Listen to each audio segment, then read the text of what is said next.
Hi guys, it's Geraldine here. And in today's video, I want to share with you what are the things that I did in order to change my life at the age of 35 and how you can do it too. When I reached the age of 35, I already had accomplished so much. I created my dream life. I started my own business. I was able to dedicate so much time for my kids and was able to invest time to get to know myself and get clear on the things that I really wanted in life. I knew that I wanted more, but I just didn't know how to get there. So I went deep into my personal development. And this is when I encountered Bob Proctor's course. I didn't know I could have such a profound transformation just by shifting my subconscious mind, how to think for myself and how to live out my true purpose in life.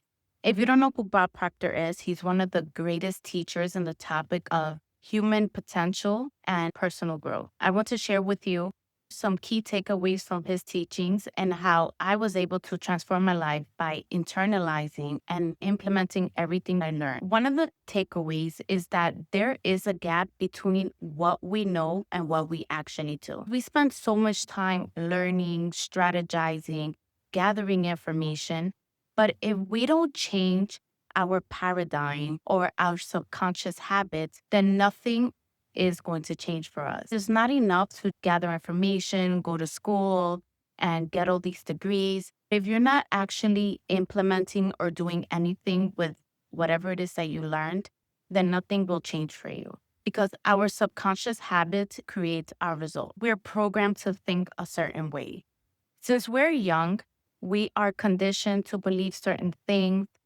For example, maybe we grew up in a household where we continuously heard money doesn't grow on trees. I have to work so many jobs in order to make X amount of money.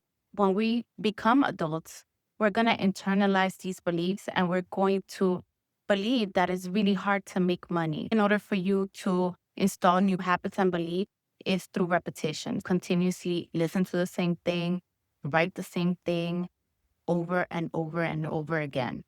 Another way to change a belief is through impact, setting C-type goals. Before I studied with Bob Proctor, I knew about setting goals. I never thought about labeling goals. There are three types of goals that you can set, which are A-type goals. And this is a goal that you know how to reach, so it's not that exciting because you know how to get there. A B-type goal is a goal that it's a little harder for you to reach, but you know what steps you can take to get there.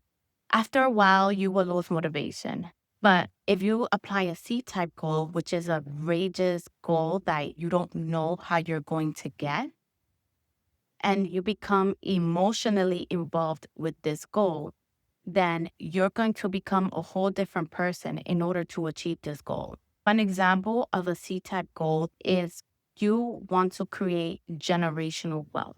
You'll be able to pay for your kids' full ride tuition, take first class flights. That's an outrageous C-type goal. You don't know how you're going to get there, but you're going to start looking for ideas to accomplish that goal. And this C-type goal is what creates a burning desire in you, and it will draw things out of you that you didn't even know were there. Your self-image sets the tone for the results that you will get.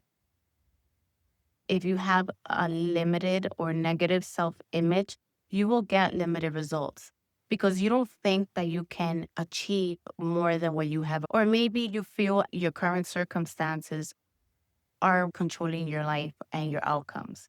If you're a person who has a positive self-image and you're confident, you will get extraordinary results because you know that you are unstoppable and you can achieve whatever you put your mind to.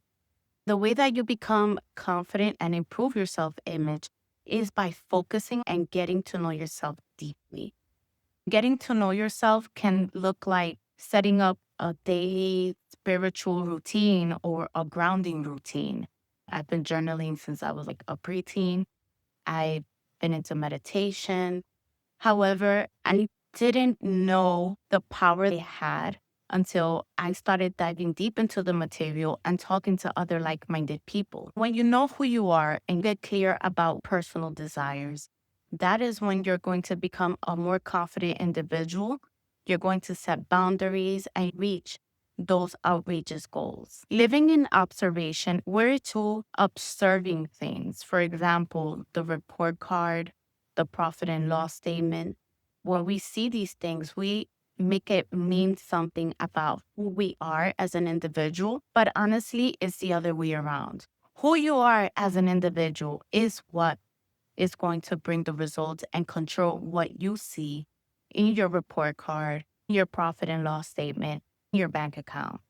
Until you change your habits, your beliefs, the stories that you continue to tell yourself, the environment that you live in, you will not see the results you desire. Instead of observing your bank account and letting it dictate your potential, get clear about the things you want to see. Don't let any external factors dictate who you are and what you're capable of creating. I hope that you like this video and you learned something from it.